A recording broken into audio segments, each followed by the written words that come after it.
भैया सभी को जय हिंद। एक बार फिर से स्वागत है आपके अपने YouTube चैनल स्टडी डे अड्डा में। आज की इस वीडियो में हम लोग बात करेंगे ब्लड ग्रुप के बारे में। ब्लड ग्रुप होता क्या है? आप सभी लोगों ने ब्लड ग्रुप्स का नाम सुना ही होगा। जब कभी एक मनुष्य को रक्त की कमी हो जाती है तो जब उसे रक्त दिया जाता है तो हमेशा ये पूछा जाता है कि ब्लड ग्रुप कौन सा है। तो जब रक्त आदान होता है यानी ब्लड ट्रांसफ्यूज़न होता है तो रक्त आदान में रक्त वर्ग की आवश्यकता पड़ती है कि अगर आपका ब्लड ग्रुप ए है तो एक ब्लड ग्रुप वाला व्यक्ति आपको रक्त दे सकता है। तो सबसे पहले बात करते हैं ब्लड ट्रांसफ्यूज़न की, रक्त आदान की। रक्त आदान क्या होता है?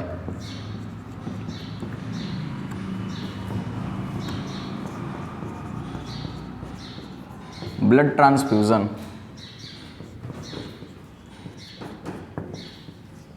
जब किसी व्यक्ति को रक्त की कमी महसूस होती है तो जो व्यक्ति उसे रक्त देता है तो रक्त देने वाला जो कार्यक्रम होता है उसे रक्त आदान बोलते हैं। सबसे पहले सफलतापूर्वक रक्त आदान 1825 ईस्वी में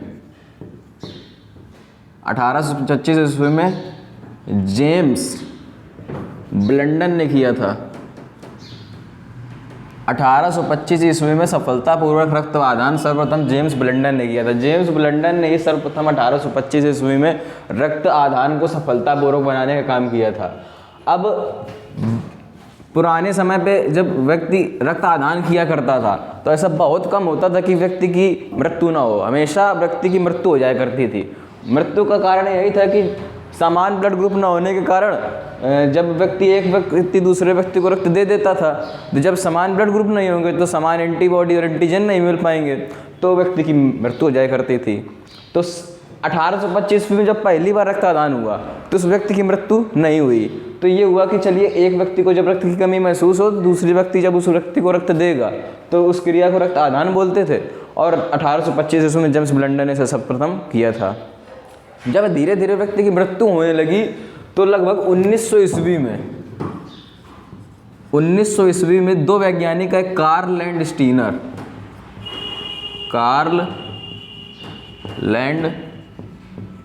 स्टीनर और दूसरे वैज्ञानिक थे वीनर।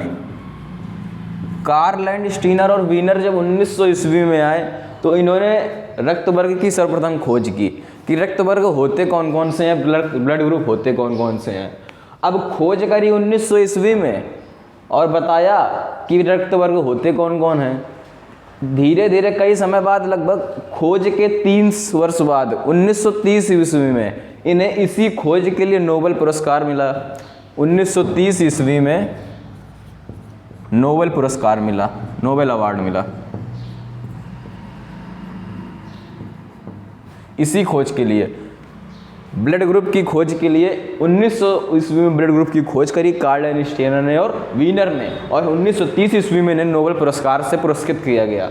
तो रक्त आदान बता दिया कि जब रक्त की कमी वाले व्यक्ति को रक्त कोई दूसरा व्यक्ति देता है तो जो प्रोसेस होता है, जो क्रिया होती है, इसे रक्त आदान बोलते हैं। और सर्वप्रथम सफलतापूर्वक रक्त आदान 1825 ईस्वी में जेम्स ब्लंडन ने किया था। और धीरे धीरे व्यक्ति की मृत्यु भी हुआ करती थी रक्त आदान करते समय पिछले समय में, क्योंकि उस समय इतनी प्रौद्योगिकी नहीं थी तो ना ही रक्त वर्ग का पता था। अब जब अध्ययन हुआ तो कार्ल लैंड स्टीनर और वीनर दो वैज्ञानिक हैं जिन्होंने 1900 ईस्वी में ब्लड ग्रुप की खोज करी और इसी 1900 ईस्वी में की गई ब्लड ग्रुप की खोज को 1930 ईस्वी में नोबेल पुरस्कार द्वारा पुरस्कृत किया गया। अब देखते हैं रक्त वर्ग के बारे में। रक्त वर्ग होते कौन कौन से, इन्होंने खोज कैसे करी। 1900 ईस्वी में कार्ल लैंड स्टीनर ने और वीनर ने मिलकर रक्त वर्ग की खोज करी। रक्त वर्ग, ब्लड ग्रुप।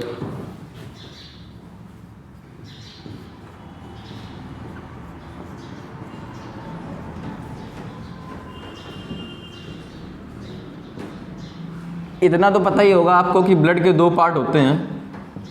पहला पार्ट होता है लिक्विड पार्ट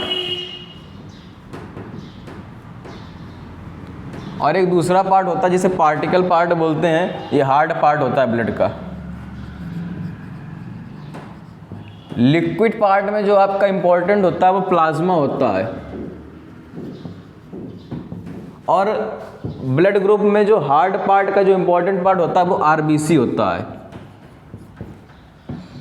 लिक्विड ब्लड के लिक्विड पार्ट में प्लाज्मा और हार्ड पार्ट में आरसीबी होते हैं, आरबीसी होती हैं। अब प्लाज्मा जो होता है, प्लाज्मा में एंटीबॉडीज पाई जाती हैं,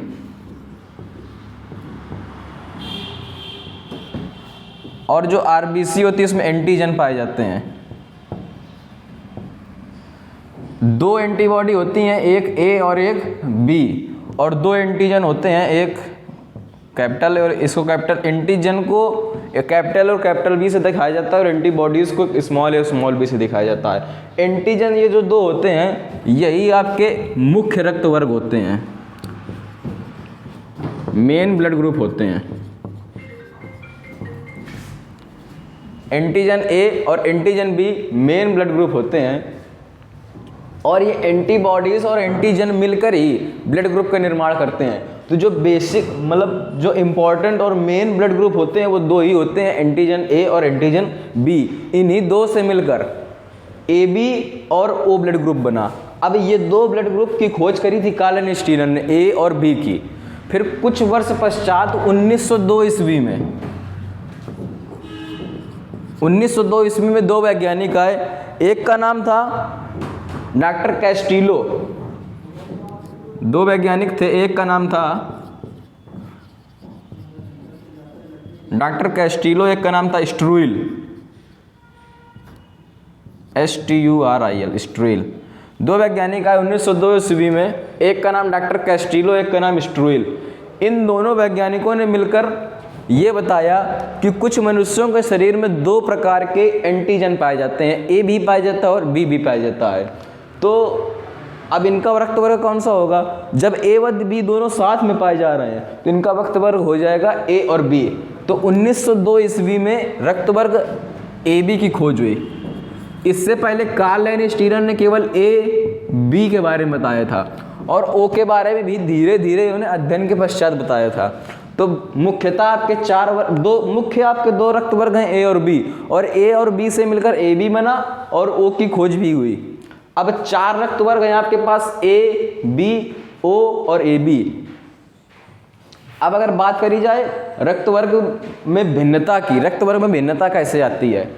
रक्त वर्ग में भिन्नता आती है, आरबीसी में एक प्रकार की प्रोटीन पाई जाती है, ग्लाइकोजन प्रोटीन। आरबीसी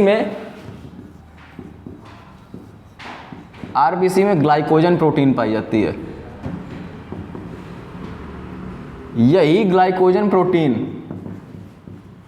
रक्त वर्ग में भिन्नता का कार्य करती है। अगर शरीर में ग्लाइकोजन प्रोटीन समाप्त हो जाए आरबीसी से, तो आपके और किसी अन्य व्यक्ति के रक्त में कोई भी भिन्नता नहीं रह जाएगी। कोई भी व्यक्ति किसी भी रक्त वर्ग के व्यक्ति को रक्त आदान कर सकता है।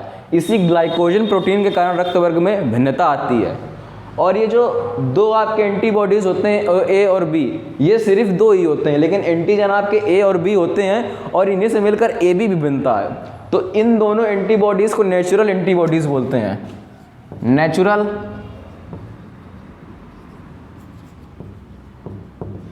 एंटीबॉडी, ए और बी को नेचुरल एंटीबॉडी बोलते हैं।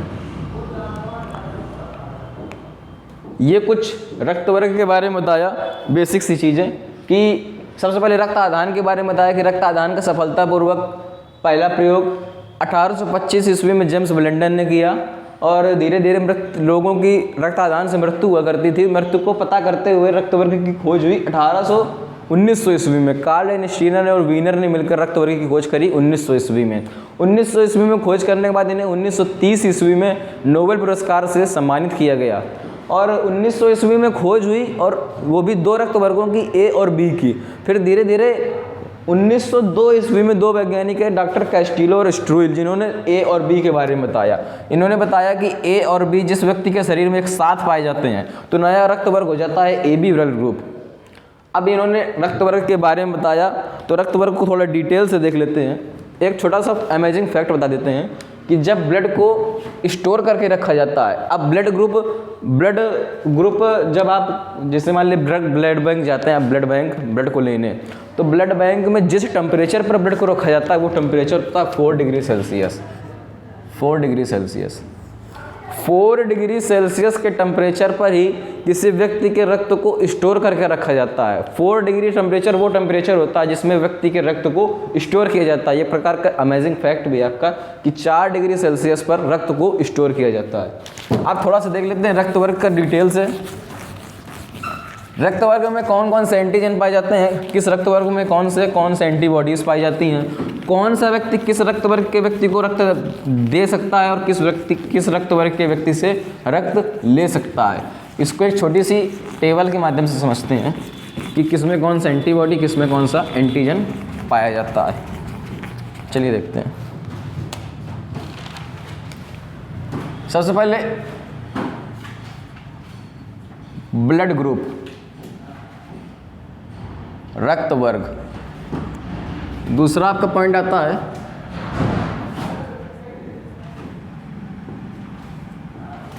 एंटीजन का।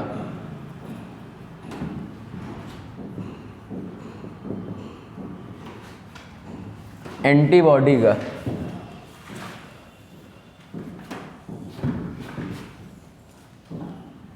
अगला आता है एक्सेप्टर, किससे ले सकता है। और अगला आता है डोनर, किससे दे सकता है। ब्लड ग्रुप अब पता चल गया कि 4 होते हैं। कौन कौन से होते हैं? 4 ब्लड ग्रुप होते हैं।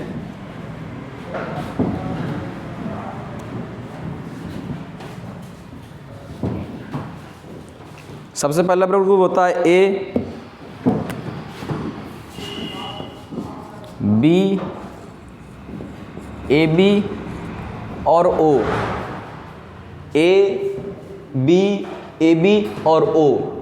यहाँ पर आपको पता हो शायद पहले से, ओ ब्लड ग्रुप ऐसा ब्लड ग्रुप होता है जो सभी को रक्त दे सकता है और ए बी ऐसा ब्लड ग्रुप होता है जो सभी से रक्त ले सकता है। तो ओ को सर्वदाता और ए बी को सर्वग्राही बोलते हैं। रक्त वर्ग में 2 रक्त वर्ग ऐसे होते हैं जो सभी से रक्त ले सकते हैं और सभी को रक्त दे सकते हैं। तो सभी से लेने वाला ए बी होगा, सभी को देने वाला ओ होगा। तो ओ को सर्वदाता बोलते हैं, सर्वदाता, और ए बी को सर्वग्राही बोलते हैं। ब्लड ग्रुप जो ए होता है उसमें आपका एंटीजन ए और एंटीबॉडी ओ पाई जाती है।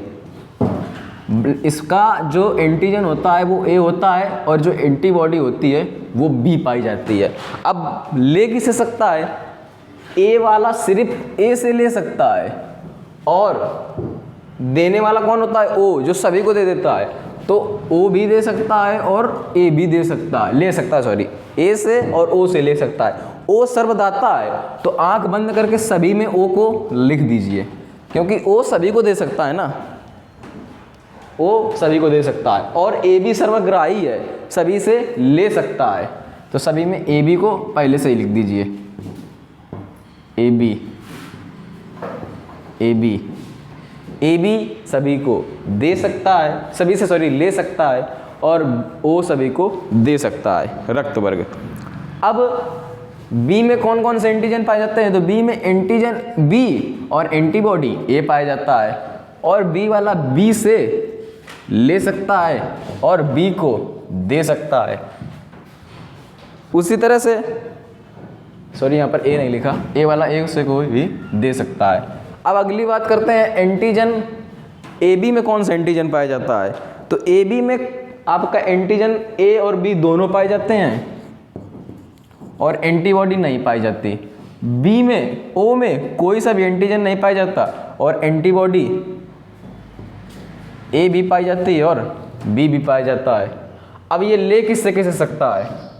ए बी वाला ए से भी ले सकता है, बी से भी ले सकता है, ए बी से भी ले सकता है, ए ओ से भी ले सकता है। ओ वाला ए बी को दे सकता है, ओ को दे सकता है, ए को दे सकता है और बी को दे सकता है।